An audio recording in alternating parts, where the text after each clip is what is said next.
तो गाइस हम इस लेक्चर में पॉलीमर्स के बारे में बात करने वाले हैं और पॉलीमर बहुत इजी चैप्टर है। एक बार सिर्फ आप हेडफोन्स लगा के सुनोगे और थोड़े से प्रॉपर नोट्स बनाओगे, आई थिंक पॉलीमर रेडी हो जाएगा। एंट्रेंस एग्जामिनेशन में इसका 4 मार्क का वेटेज है, मींस 1 क्वेश्चन, और एकेडमिक्स में बोर्ड में 3 मार्क का वेटेज है। ठीक है ना। तो सबसे पहले शुरुआत करते हैं पॉलीमर्स। ठीक है ना। पॉलीमर्स क्या होते हैं? पॉलीमर्स की अगर डेफिनेशन लिखें तो सबसे पहले These are the large macromolecules। जब मैं बोलूंगा तो पेन और कॉपी उठाओ और नोट्स बनाना शुरू करो, बहुत सिंपल है। सबसे पहले हमेशा बोलता हूं मैं ये बात, ठीक है ना। तो polymers are the large macromolecules. Macromolecule, macro and micro. Micro का मतलब वेरी स्मॉल, मैक्रो का मतलब जो माइक्रो मिलके बड़े मॉलिक्यूल्स बना रहे हैं उनको मैक्रो कैटेगरी में डाला जाता है, MICRO MACRO। तो अगर हम लोग बात करें एक सिंपल मॉलिक्यूल से के कनेक्ट होने से, एक सिंपल सिमिलर या डिफरेंट टाइप के मॉलिक्यूल के कनेक्ट होने से एक लार्ज बड़ा मॉलिक्यूल बनता है, उसे पॉलीमर कहा जाता है। तो सबसे पहले एक काम करें, अगर हम पॉलीमर को स्टडी करना चाहते हैं तो पॉलीमर को स्टडी करने के लिए दो अलग अलग वर्ड से मिलके बना है पॉलीमर। एक है पॉली, पॉली का मतलब मैनी, ठीक है ना, और मर्स का मतलब होता है यूनिट। तो हम बात कर रहे हैं पॉलीमर्स के बारे में, एंड पॉलीमर्स का मतलब मेनी यूनिट्स, यानी कि मेनी यूनिट्स। और बहुत सारे यूनिट जब कंबाइन होते हैं तो वो लार्ज मॉलिक्यूलर मासेस वाले कंपाउंड बनाते हैं। बहुत सारे मॉलिक्यूल कंबाइन होके बहुत बड़े मॉलिक्यूलर मासेस वाले कंपाउंड बनाते हैं जिनका मास होता है 10 टू दी पावर 3 से लेके 10 to the power 7 unified mass, AMU, atomic mass unit. ठीक है ना। इतने लार्ज मासेस होते हैं। अगर एटम, एक सिंगल एटम के मास के मुकाबले देखें तो ये बहुत ज्यादा भारी है, बहुत ज्यादा। तो यानी कि ये आपस में मिलके लार्ज मैक्रोमोलिक्यूल्स जब बनते हैं उनको पॉलीमर कहा जाता है। एक सिंपल छोटा सा एग्जांपल लेता हूं ताकि आपको बात समझ आए। ये एग्जांपल 11th की नोटबुक में भी है, ऑर्गेनिक केमिस्ट्री में टाइप ऑफ रिएक्शन में। तो ये है ईथीन। आप सब लोग अवेयर होंगे, दिस इज ईथीन। ईथीन के n नंबर ऑफ मॉलिक्यूल्स जब मिलेंगे तो बेसिकली वो बनाएगा हमारे पास क्या, CH2 and then CH2 and whole N। तो ये है हमारे पास ईथीन, और ये भी है हमारे पास ईथीन से बना हुआ मैक्रोमोलिक्यूल। कुछ बच्चे बोलेंगे सर सिंगल बॉन्ड, ये तो ईथेन है। नहीं, जो बेसिकली पॉलीमर का नाम बनता है वो यूजुअली बेसिकली मोनोमर के बेसिस पे होता है। तो ये बॉन्ड ब्रेक हुआ और फिर फर्दर मॉलिक्यूल कनेक्ट हुए, होल एन का मतलब n number of molecules connect हुए, तो उसके आगे हम लगाएंगे पॉली। पॉली का मतलब मेनी, यानी कि मेनी इथीन्स मिलके एक बड़ा मॉलिक्यूल बना रहे हैं जिसका मास इस रेंज में फॉल करेगा 10 टू दी पावर 3 से 10 टू दी पावर 7 यूनिफाइड मास, उनको हम लोग बोलेंगे पॉलीमर्स। तो इथीन से पॉलीइथीन सबसे सिंपलेस्ट एग्जांपल लिया हमने। तो गाइस यहाँ पे हम क्लासिफिकेशन ऑफ पॉलीमर्स कर रहे हैं, और क्लासिफिकेशन ऑफ पॉलीमर में सबसे पहले पॉलीमर जो है वो बेस्ड ऑन सोर्स क्लासिफाई करते हैं। तो पॉलीमर्स को अगर बेस्ड ऑन सोर्स क्लासिफाई करें तो देखो क्या होगा बच्चों। सबसे पहले आते हैं नेचुरल पॉलीमर्स। नेचुरल पॉलीमर्स कौन कौन से होते हैं? नेचुरल पॉलीमर्स वो होते हैं जो नेचर में पाए जाते हैं, जो प्लांट्स एंड एनिमल के अंदर पाए जाते हैं। प्लांट एंड एनिमल के अंदर कौन से पॉलीमर पाए जाते हैं? जैसे कि डीएनए, जैसे कि सेलुलोज, जैसे कि सेलुलोज, जैसे कि हमारे पास प्रोटीन, है ना। ये सारे पॉलीमर नेचुरल पॉलीमर की कैटेगरी में आते हैं। दूसरे जो टाइप के पॉलीमर होते हैं वो पॉलीमर होते हैं सेमी सिंथेटिक। कौन से होते हैं? Semi synthetic. Semi synthetic polymers जो है ना वो पॉलीमर्स होते हैं बच्चों जो नेचर में पाए जाते हैं लेकिन उनके साथ कुछ एडिटिव्स मिलाए जाते हैं। एडिटिव्स मिलाए जाने का क्या मतलब है? जैसे for the sake of example अगर हम बात करें सेमी सिंथेटिक के अंदर vulcanized rubber, vulcanized rubber, natural rubber होता है सॉफ्ट एंड टैकी, चिपचिपा, प्लांट प्रोडक्ट होता है। लेकिन क्या होता है कि जब हम उसके अंदर सल्फर मिला देते हैं तो उसकी प्रॉपर्टी बहुत बढ़िया हो जाती है। मतलब वो लो वाटर एब्जॉर्प्शन क्रिएट करता है, सॉफ्ट एंड चिपचिपा नहीं होता, गर्म करने पे बहुत आसानी से जो है अपना शेप या अपना स्ट्रेंथ है वो लूज नहीं करता है। तो उसके बारे में हम बात करेंगे, चैप्टर में है फर्दर। तो vulcanized rubber is one of the example जिसके ऊपर ध्यान रखना है हमें। दूसरा एग्जांपल जो है वो हमारे पास है सेलुलोज एसीटेट। दूसरा एग्जांपल जो है हमारे पास सेलुलोज एसीटेट। तीसरा एग्जांपल जो है हमारे पास cellulose nitrate, cellulose acetate and cellulose nitrate. अब इसमें क्या है कि जब आप एनसीईआरटी के अंदर देखोगे ना तो एनसीईआरटी के अंदर पेज नंबर 434 के ऊपर अगर आप नजर मारोगे ना तो सेलुलोज एसीटेट के लिए ब्रैकेट में एक नाम दिया है रेयन। अब प्रॉब्लम क्या होती है कि जब ये क्लासिफिकेशन पढ़ते हैं ना तो हर किसी को बोरिंग लगता है। लगता है सर नेचुरल सेमी सिंथेटिक नाम से ही पता चल रहा है, पढ़ने की क्या जरूरत है। लेकिन एग्जामिनर क्या करता है, एनसीईआरटी के इतने छोटे से पोर्शन में से भी क्वेश्चन उठा के डाल सकता है। तो सिंथेटिक पॉलीमर्स क्या होते हैं? Synthetic polymer are man made polymer, simple. तो synthetic is the third category. Synthetic polymer क्या होते हैं? मैनमेड पॉलीमर होते हैं। मैनमेड पॉलीमर का सबसे बढ़िया एग्जांपल क्या है? पॉलीइथीन, अभी थोड़ी देर पहले जिसका जिक्र किया था, पॉलीइथीन। एंड सिंथेटिक रबर, जिसके बारे में मैं आपको इसी चैप्टर के अंदर सिखाऊंगा, polyvinyl chloride, PVC pipes, Teflon, ये सारे के सारे पॉलीमर जो है वो सिंथेटिक कैटेगरी में आते हैं। सेकंड क्लासिफिकेशन हम कर रहे हैं बेस्ड ऑन सब यूनिट्स। बेस्ड ऑन सब यूनिट बहुत इजी क्लासिफिकेशन है। दो टाइप से हमने करना है, एक है होमोपॉलीमर, होमोपॉलीमर्स, और दूसरा है कोपॉलीमर्स। इनके ऊपर बहुत ज्यादा कुछ नहीं है, इनके अंदर नाम से ही पता चल रहा है। होमोपॉलीमर का मतलब है सिमिलर सब यूनिट्स होंगे, और कोपॉलीमर्स का मतलब होगा डिफरेंट टाइप के सब यूनिट्स होंगे। ठीक है ना? जैसे एक एग्जांपल समझा देता हूं। इसका एग्जांपल है पॉलीइथीन, जो कि मैं आपको डिटेल में पढ़ाऊंगा, इसलिए मैं ये फॉर्मूला वगैरह कुछ नहीं लिख रहा हूं। आगे आ ही रहा है ये टॉपिक, तो हम फॉर्मूला नहीं लिख रहे, सिर्फ समझ रहे हैं। पॉलीइथीन में क्या होता है? Ethene, ethene, ethene and number of ethene मिलते हैं। और कोपॉलीमर में जैसे कि नायलॉन, नायलॉन 6,6, इसमें क्या होगा? नायलॉन 6,6 में एक होगा कंपाउंड, एक होगा हेक्सामिथाइलिन डायमाइन और दूसरा होगा एडिपिक एसिड। तो दो अलग अलग टाइप के कंपाउंड मिलके बनाएंगे। इसमें सारे के सारे होमोपॉलीमर में नाम से पता चल रहा है होमो, सिमिलर सब यूनिट, और कोपॉलीमर में हमारे पास जो है वो डिफरेंट टाइप के सब यूनिट मिलेंगे। यहां तक क्लियर है? क्लासिफिकेशन है पॉलीमर्स का, classification based on chemical reaction. Chemical reaction के बिहाफ पे दो टाइप के क्लासिफिकेशन या दो टाइप में क्लासिफाई किया जा सकता है। पहला है हमारे पास एडिशन पॉलीमराइजेशन, और दूसरा है हमारे पास कंडेंसेशन पॉलीमराइजेशन।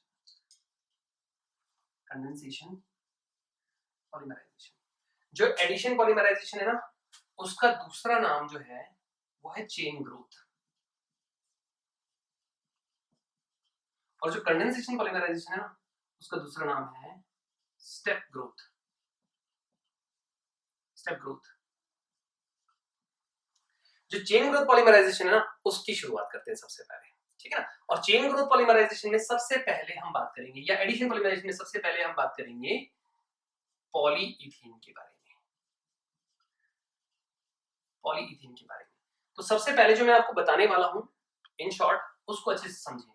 पॉलीइथीन जो होती है ना, वो दो टाइप की होती है। पॉलीथीन दो टाइप की होती है। एक होती है हमारे पास एलडीपी, और एक होती है हमारे पास एचडीपी। एलडीपी होती है लो डेंसिटी पॉलीइथीन, और एचडीपी होती है हाई डेंसिटी पॉलीइथीन। दोनों ऑलमोस्ट सिमिलर टाइप की फ्री रेडिकल मैकेनिज्म के ऊपर बेस्ड रिएक्शन से बनती हैं। तो जो मैं समझाऊंगा उसके ऊपर अच्छे से ध्यान दो। इनकी कंडीशन आपको याद रखनी है कि किन कंडीशंस में बनती है, बस यही याद रखना है, क्योंकि वहां पे ये पूछा जा सकता है कि लो डेंसिटी पॉलीथीन किन कंडीशंस में बनती है, या कौन सी पॉलीथीन बनाने के लिए, एलडीपी या एचडीपी बनाने के लिए कैटलिस्ट, जिगलर-नाटा कैटलिस्ट का इस्तेमाल होता है। तो ये दोनों चीजें आपको पता होनी चाहिए। तो जो मैं समझाऊंगा उसको ध्यान रखो। लो डेंसिटी पॉलीथीन में कैसे बनती है उसकी मैकेनिज्म हम डिटेल में करेंगे यहाँ पे, लेकिन सबसे पहले आप इसको समझने की कोशिश करो कि लो डेंसिटी पॉलीथीन जो है वो बेसिकली बहुत हाई प्रेशर पे बनती है। अप्रोक्सीमेटली 1000 से 2000 एटमॉस्फेरिक प्रेशर चाहिए आपको। ठीक है ना? 1000 से 1000 to 2000 atmospheric pressure, and at the same time आपको चाहिए टेम्परेचर।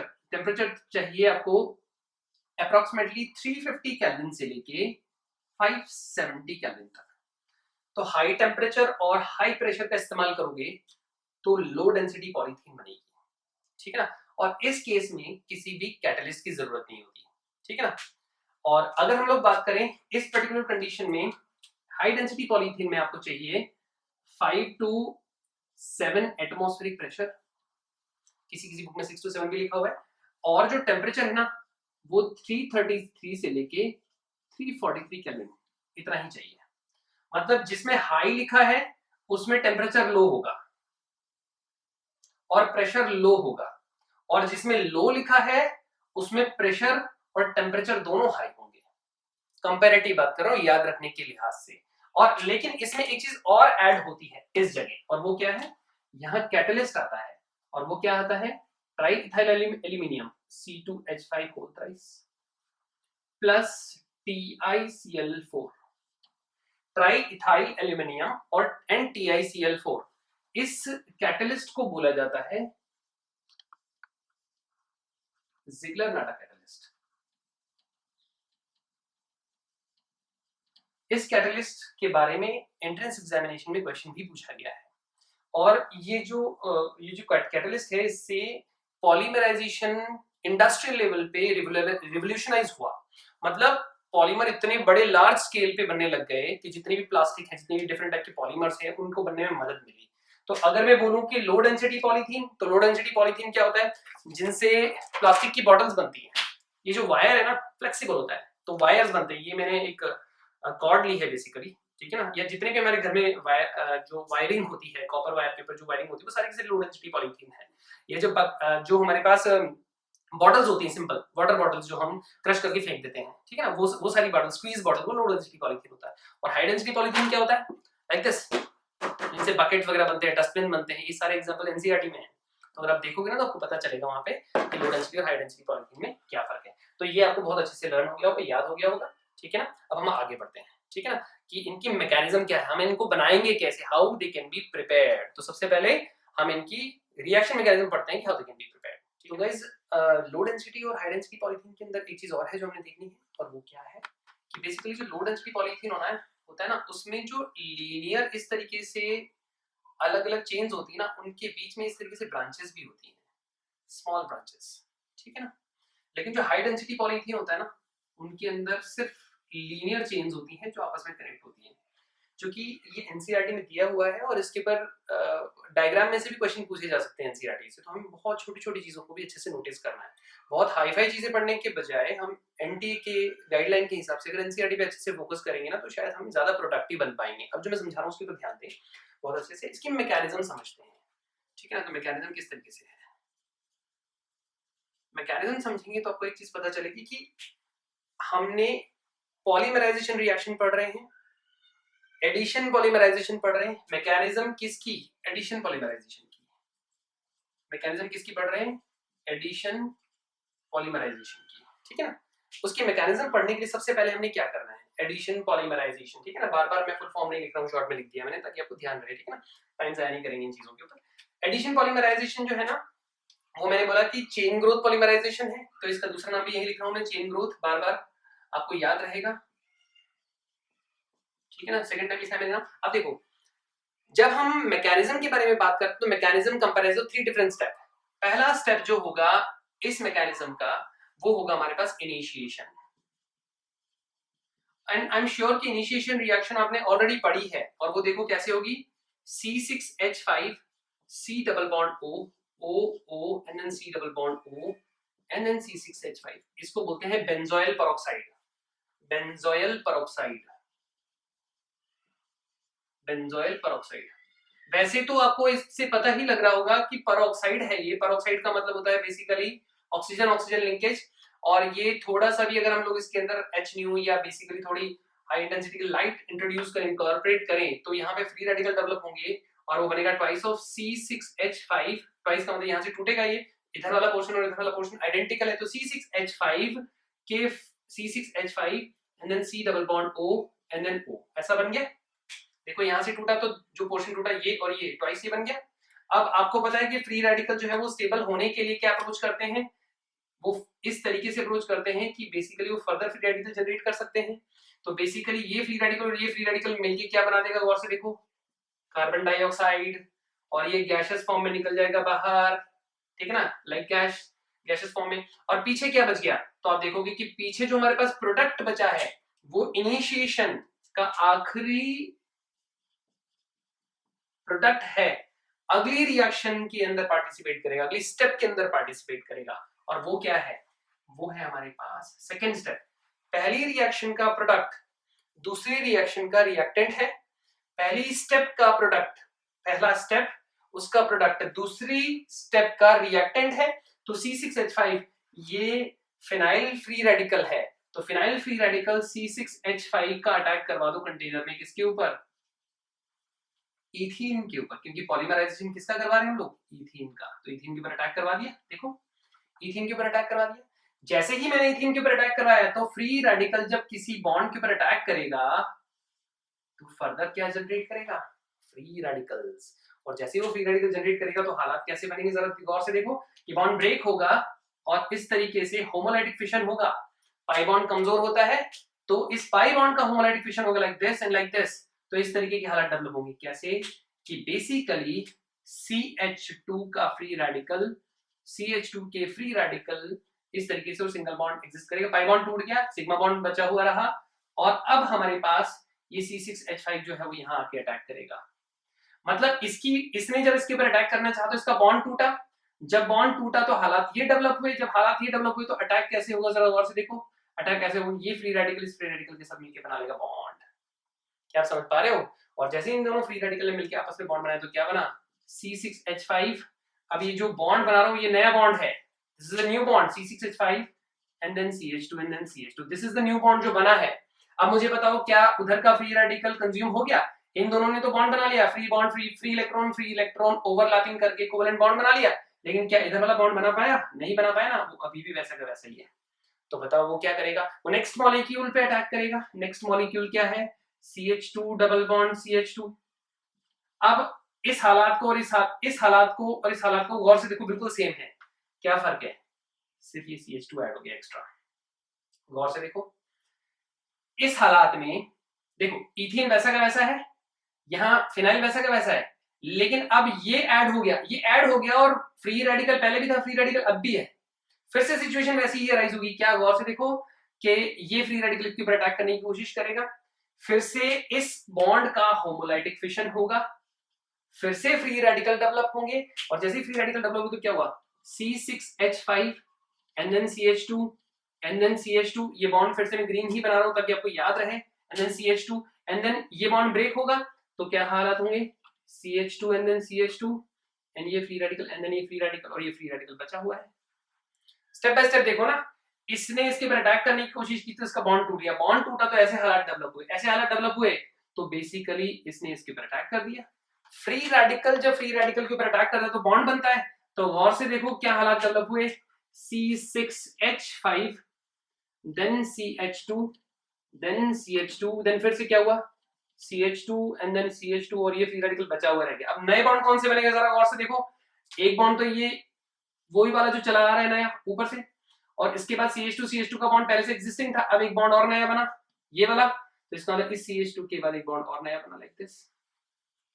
अब हर एक दो कार्बन के बाद दो और जुड़े और फ्री रेडिकल, फिर से क्या आएगा, ऊपर से इथीन आएगा, मिलियंस ऑफ मॉलिक्यूल होंगे इथीन के। तो ये रिएक्शन इसके साथ ये जुड़ा, फिर इसके साथ ये जुड़ा, फिर इसके साथ यही जुड़ा, इसके साथ यही जुड़ा। ये चीज इनफाइनाइट टाइम तक चलती रहेगी जब तक कि हम रिएक्शन को टर्मिनेट ना करें।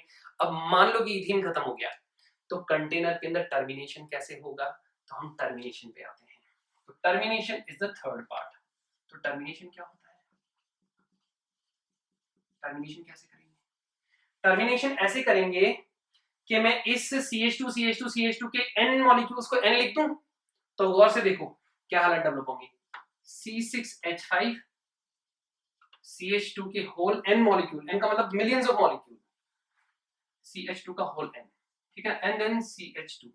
ये है एक फ्री रेडिकल, क्योंकि एंडिंग में एक तो हमेशा ही बचा रहेगा। और कंटेनर में क्या ये अकेला होगा, ये भी तो मिलियंस होंगे, तो उनमें से एक और C6H5 आया, एक और C6H5 आया एंड उसके ऊपर भी ऐसा ही CH2 का होल n है और उसके ऊपर भी ऐसे ही हालत है। अब जब ये वाला फ्री रेडिकल जब इस वाले फ्री रेडिकल पे अटैक कर जाए तो हालात कैसे डेवलप होंगे, जरा गौर से देखो। C6H5 एंड देन CH2 का होल n, समझ पा रहे हो? फिर से देखें गौर से, इसको इस तरीके से अटैक करवा रहे हैं हम लोग नीचे, तो आप इसको और प्रॉपर तरीके से देखो। ये मॉलिक्यूल वैसा का वैसा लिखूं और ये मॉलिक्यूल भी वैसे का वैसा लिखूं और दोनों के बीच में बना दो बॉन्ड, तो आपको बड़े इजी वे में समझ आएगा। क्या, गौर से देखो कि C6H5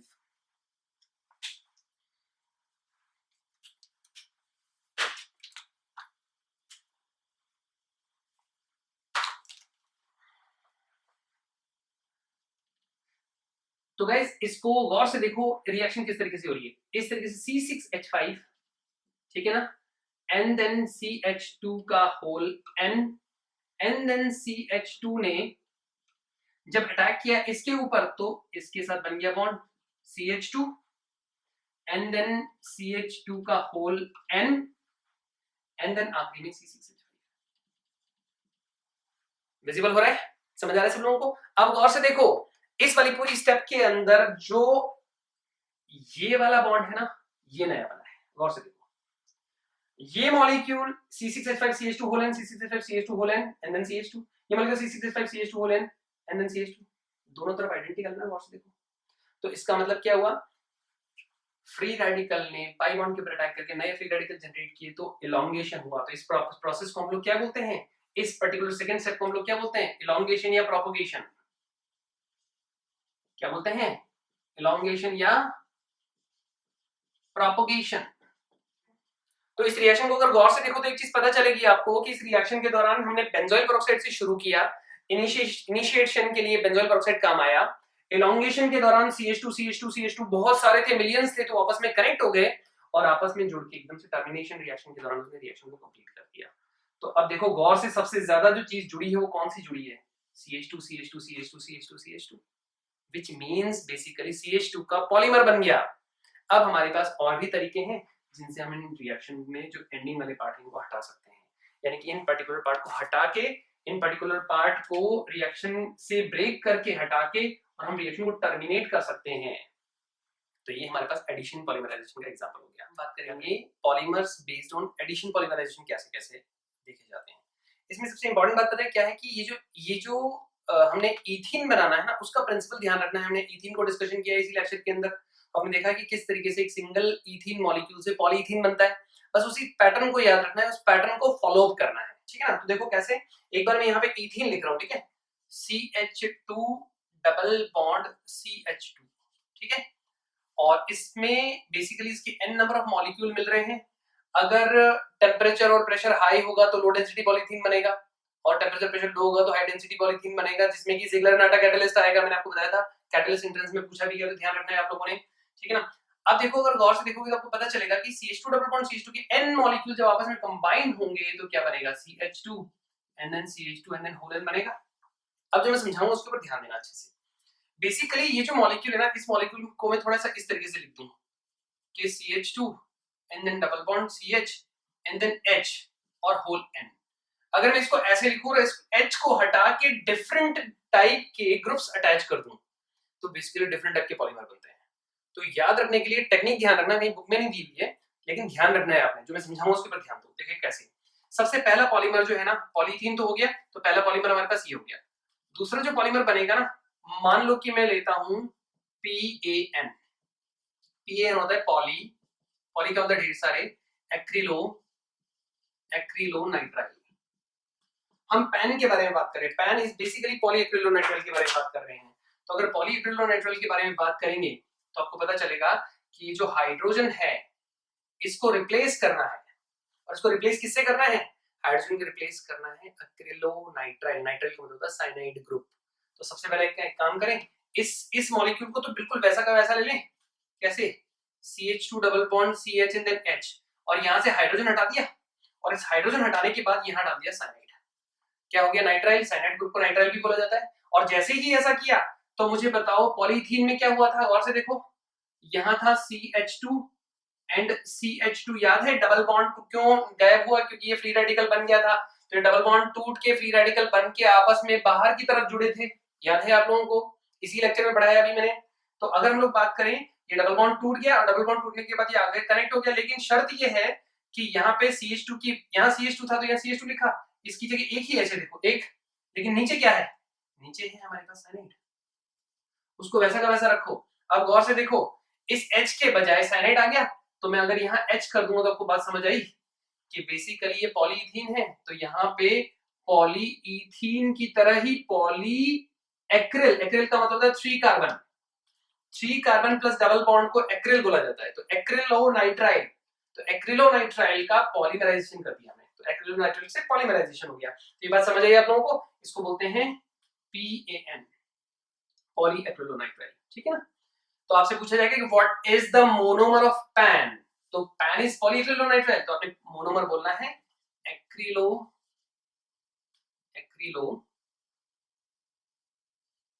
एक्रिलोनाइट्राइल, ठीक है। This is monomer, this is polymer. तीसरा एग्जांपल जो मैं आपको देने वाला हूं वो देने वाला हूं पॉलीप्रोपीन। तीसरा एग्जांपल जो मैं देने वाला हूं वो देने वाला हूं पॉलीप्रोपीन। पॉलीप्रोपीन क्या होता है? कुछ नहीं करना है आपने, मुझे बताओ प्रोपीन क्या होता है? CH2 double bond CH and then CH3, इसको प्रोपीन बोलते हैं। एक काम करें, गौर से देखो, बेसिक स्केलेटन वही है CH, लेकिन एक्स्ट्रा क्या गया CH3, तो मैं इसको CH3 को हटा के और यहां पे लिख देता हूं CH3, मतलब CH3 उस तरफ लिखने के बजाय मैंने CH3 नीचे लिख दिया। अब गौर से देखो, जहां साइनाइड था वहां CH3 आ गया, तो 1 2 3 1 2 3 1 2 3 3 carbon prop and then in का मतलब डबल बॉन्ड है। जैसे ही हमारे पास इस तरीके से ये कनेक्ट होगा तो गौर से आपको बात समझ आएगी क्या, कि CH2 and then CH and then CH3 and then whole and क्या बना, बताओ जरा। आप बोलोगे प्रोपीन से बना सर, प्रोपीन से बना पॉलीप्रोपीन। समझ आएगी नहीं आप लोगों को? अब देखो नेक्स्ट, जैसे ही मैं चौथा पॉलीमर बनाता हूं तो आपको पता चलेगा कि चौथा पॉलीमर हमारे पास क्या होने वाला है। चौथा पॉलीमर हमारे पास होने वाला है स्टाइरीन। तो स्टाइरीन इज बेसिकली पॉलीस्टाइरीन बनता है, पॉलीमर इज पॉलीस्टाइरीन, तो we are going to talk about polystyrene. तो स्टाइरीन क्या होता है? सबसे पहले देखो, स्टाइरीन होता है CH2 डबल बॉन्ड CH और इसके नीचे लगा हुआ benzene ring, this is known as styrene. Question आया हुआ है कॉम्पिटिटिव एग्जाम में, तो गौर से देखो, जो H था उसकी जगह क्या आ गया, पूरा का पूरा रिंग आ गया। अब जैसे ही रिंग आया तो आपने क्या किया, वही हालात, डबल बॉन्ड तोड़ो, सिंगल बॉन्ड जोड़ो, CH2 सिंगल बॉन्ड C, वही वाले हालात, तो CH2 and then C and then H and then हमारे पास क्या हुआ, लाइक दिस, ये वैसा का वैसा, और अल्टीमेटली फिर से होल एंड। तो गौर से देखो, ये वाला पोर्शन समझ आया? एक ही चीज ऑब्जर्व करोगे तो आपको पता चलेगा कि ये वाला पोर्शन यहाँ, ये वाला पोर्शन यहाँ, ये वाला पोर्शन यहाँ, ये सारे के सारे कॉमन पोर्शन है, तो कोई तो चेंजेस आ ही नहीं रहा, सिमिलर है बिल्कुल। फिर नेक्स्ट मॉलिक्यूल के बारे में बात करते हैं, पांचवे के बारे में, ठीक है। पांचवे हमारे पास ये है स्टाइरीन, तो ये क्या बन गया, पॉलीस्टाइरीन। पांचवे के बारे में बात करते हैं, पांचवे है हमारे पास, फर्दर हम अगर इस H को हटा के इस H की जगह क्लोरीन लगाते तो गौर से देखो, CH2 डबल बॉन्ड CH2, तो अगर हम क्लोरीन लगा दे तो हमारे पास क्या बनेगा, ये जो कंपाउंड है ये क्या है, तो हमारे पास ये कंपाउंड है विनाइल क्लोराइड। तो आप बोलोगे poly vinyl chloride. Polyvinyl chloride is basically PVC, सुना होगा PVC के पाइप्स, ये जो मार्कर बना है ये किससे बना है, PVC से बना है, स्ट्रॉन्ग प्लास्टिक मटेरियल है, पाइप्स वगैरह जो बनते हैं वो PVC के बनते हैं। अब बहुत सारे जो AC की कैबिनेट्स वगैरह हैं वो भी PVC से बनते हैं, ठीक है ना। चेंज हो रहे पॉलीमर धीरे धीरे, अपग्रेडेड पॉलीमर्स आने लगे हैं आजकल। तो पॉलीविनाइल क्लोराइड में गौर से देखो, तो ये क्या है, गौर से देखो, CH2 double bond CH and then Cl, vinyl chloride क्या बोलते हैं इसको, विनाइल क्लोराइड। अब स्ट्रक्चर को गौर से देखो, CH2 double bond CH, CH3 की जगह क्या लगा हुआ है, CH2 double bond CH, CH3 की जगह क्या लगा हुआ है, क्लोरीन लगा हुआ है। काम करें, सो क्लोरीन लिखते हैं यहाँ पे। अब एक काम करें, रिएक्शन को आगे बढ़ाएं, जैसे रिएक्शन को आगे बढ़ाएं तो क्या हुआ, CH2 double bond CH and then यहाँ पे क्या आया, गौर से देखो, Cl वैसा का वैसा, इस Cl को मैं वैसा का वैसा लिख रहा हूँ, और फिर से होल N कर दूं मैं, होल N, फिर डबल बॉन्ड तोड़ दिया, तो ये क्या बना, विनाइल क्लोराइड के आगे लगा दूं पॉली, तो आप क्या बोलोगे, पॉली विनाइल क्लोराइड बन गया। समझ आया, कोई खास चेंजेस नहीं। फिर उसके बाद नेक्स्ट मॉलिक्यूल, पॉलीविनाइल क्लोराइड के बाद एक काम करें, इथीन के मॉलिक्यूल में से चारों हाइड्रोजन हटा दें। इथीन का मॉलिक्यूल क्या होता है, CH2 double bond CH2, CH2 double bond CH2, इसमें से चारों हाइड्रोजन हटा दो तो देखो क्या बनेगा, और चारों हाइड्रोजन हटा के 4 फ्लोरीन लगा दो तो क्या बनेगा, CF2 NCF2। क्या बोलेंगे इसको, टेट्राफ्लोरोइथीन, 4 फ्लोरीन है और इथीन का डेरिवेटिव है, तो आप बोलोगे टेट्रा फ्लोरो इथीन। अब मुझे बताओ इसका पॉलीमर जब बनेगा तो क्या बनेगा, टेट्राफ्लोरोइथीन का, तो आप बोलोगे sir CH2 double bond CH2 का होल N बना था पॉलीइथीन, तो H की जगह क्या लगा दूं मैं, फ्लोरीन लगा दूं। तो जैसे ही मैं H की जगह फ्लोरीन लगाऊंगा तो देखो क्या बना बताओ, CF2 दोनों तरफ, ठीक है ना। तो CF2 बना कि नहीं बना। अब गौर से देखो क्या है, टेट्राफ्लोरोइथीन, तो इसको क्या बोलेंगे, क्या नाम पड़ा इसका, पॉली टेट्राफ्लोरोइथीन।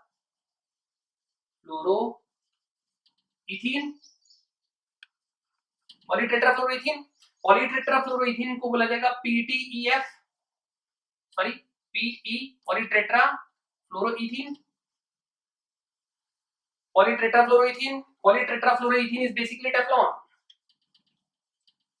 टेफ्लॉन क्या है, जो कोटिंग होती है, टेफ्लॉन की कोटिंग पता है ना आप लोगों को, किसके ऊपर होती है, जब नई कार खरीदने जाते हो या नई बाइक खरीदने जाते हो तो बोलते हैं कि टेफ्लॉन कोटिंग करनी है क्या, स्क्रैच रेजिस्टेंट के लिए। नॉन स्टिक कुकवेयर के ऊपर भी टेफ्लॉन की कोटिंग होती है, तो ये आपको ध्यान रखना है, इंपॉर्टेंट है।